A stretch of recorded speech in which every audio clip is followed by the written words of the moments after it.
Hello everyone. Today we are going to start a new chapter for grade 11th, that is cell, the unit of life. Basically there are three, this unit is divided into three chapters. One is cell, second is biomolecules, and the third is cell division and cell cycle. We have already covered biomolecules. The link for biomolecules you will get in the description. If you want to see that, please go through the videos. I have explained everything very clearly and in an easy manner. We are going to now start with the first unit ka first chapter, that is the cell. Fine, wherein we'll discuss about the cell, the different types of cells, and all the important pointers and questions from the paper point of view.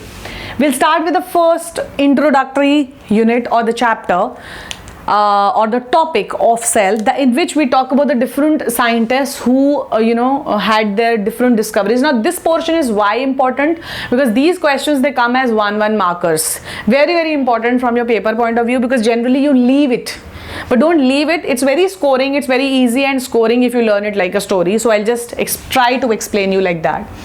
Now first of all, the first person who accidentally observed some dead cork cells under a self-made microscope, he could see that that cork had these compartment-like structures.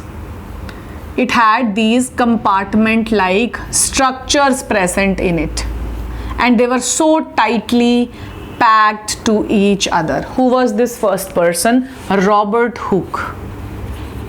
Robert Hooke was the first person to observe the structure of cell, but in dead cells.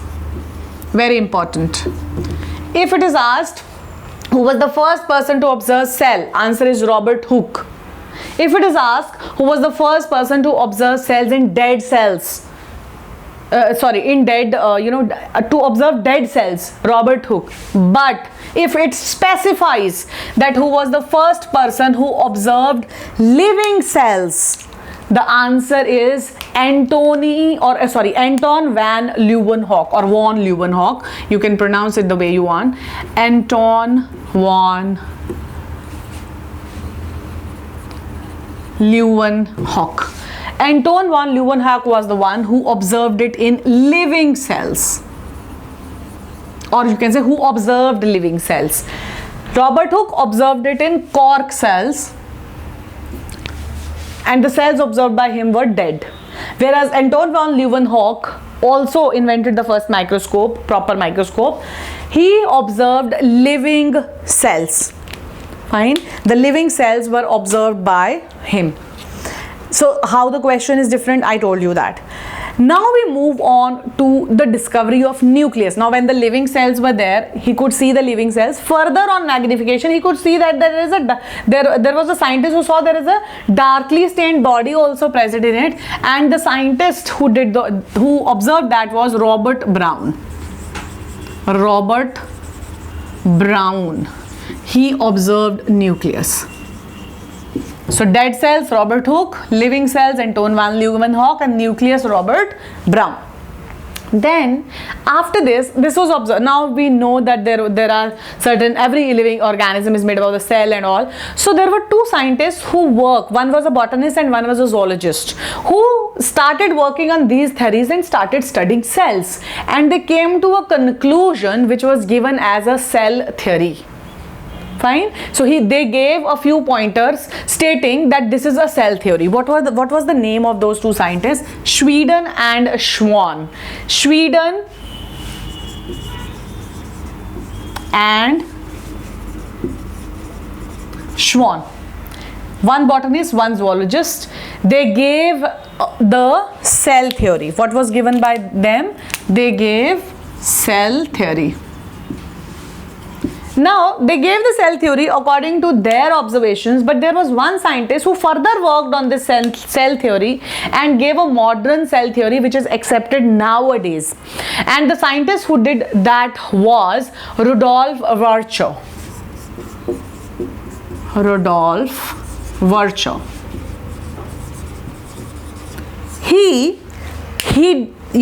did not start from a scratch. He took up this cell theory, did his own research and added in a few points to this cell theory, and now the cell theory is known as modern cell theory, which is used nowadays. This is used, this is followed nowadays, modern cell theory. What are the main pointers of the cell theory? What are the main points of modern cell theory? The first one, the first point says all living cells, I'm sorry, let me just change. All living cells are made, or sorry, all living organisms are made of cells. The first point, the basic point, that cell is the basic unit of life. All cells are made up of, all organisms are made up of cells. Second point, all the functions are the products or functions of the cell. That means our body is made up of cells. Sum total of all the activities we perform are the sum total of the activities performed by the cell itself, or the cells of our body itself. Fine. So he framed it into a pointer that all the functions of all our functions are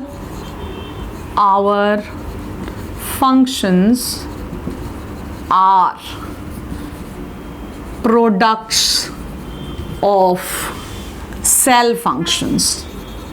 Matlab, if the cell will stop functioning, our body will stop functioning. So the sum total of activity or the work performed by the cell is the function of the body.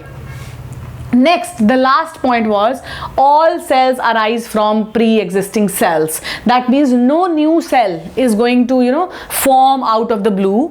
So third and the main important point is all cells arise from pre-existing cells. That means पहले से पड़ा हुआ cell will give rise to new. How? The cell divides to form new cells. Whether it is a body cell or a sex cell, it divides to form new cells. So all the cells, they arise from the pre-existing cells, the cells which were already present in the body. Very, very important. The points of cell theory can be given in 1 markers, can be given as a separate 2 marker question. So it can come multiple ways. Ya fir it comes as MCQs also. State which of the points is the point of cell theory. So you need to learn these properly. Then we talk about the smallest and the largest cell. Smallest cell is PPLO or mycoplasma. It is smaller than bacteria as well, and the size varies from 0.1 to 0.3 mm. Fine. So PPLO or mycoplasma is the smallest cell, smaller than a bacteria also. It is smaller than a bacteria. Largest cell is ostrich egg. The cell of ostrich, or sorry, the egg of ostrich is the largest cell, largest single cell.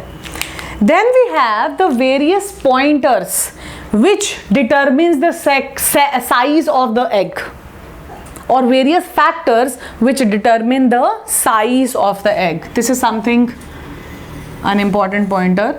Factors which determine size of egg. There are 3 main factors which determine the size of the egg, and that is nucleus is to cytoplasm ratio, nucleus to cytoplasmic ratio. कहने का मतलब, if the nucleus is too small and the cytoplasm is large, so that nucleus will not be able to control the cell, because we all know that nucleus is the controlling center. So the nucleus and the cytoplasmic ratio has to maintain a proper balance on their sizes, and this determines that what will be the size of the egg as well, or the cell as well. Next is surface area volume ratio.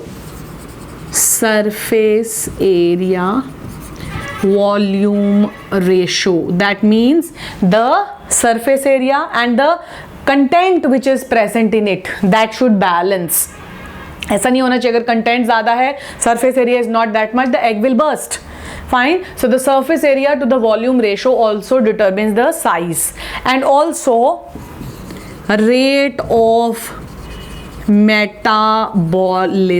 That means the speed or the proper functioning of the cell, that also determines its size.